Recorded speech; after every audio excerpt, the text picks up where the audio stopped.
we have made it to the end of this series, and congratulations. I told you I'd give you a few tips, so I'm just going to talk to you friend to friend.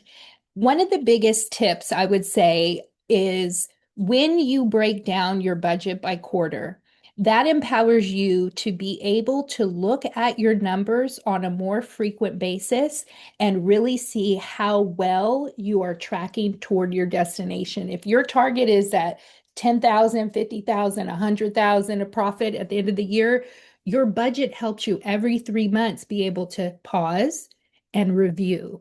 Look at how you're performing compared to how you expected to perform. So that way, if you have to shift things up, it's not December when you realize, wait a minute, I'm off.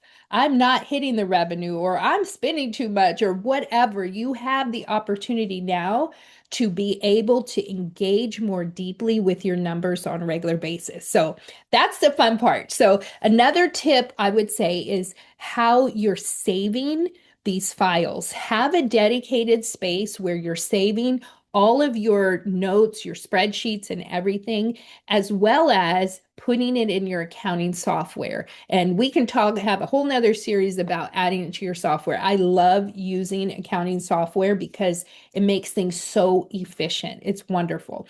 The third tip I would share, very important, schedule the time to review your financials. Schedule the time where you're looking at your budget, you're looking at your financials, and you're trying to interpret, what are they saying? Is everything aligning, or do I need to take a step back and rethink some things? This is one of the best tools as business owners we can use, is looking at what our plan is versus the actual activity. So you guys have the fundamentals down. I love geeking out to this on a regular, so you might see some more video courses, but for the most part, you've got the fundamentals. Hopefully the light bulb's gone off in some ways where you're like, I didn't think about it like that. Or yes, let me consider it.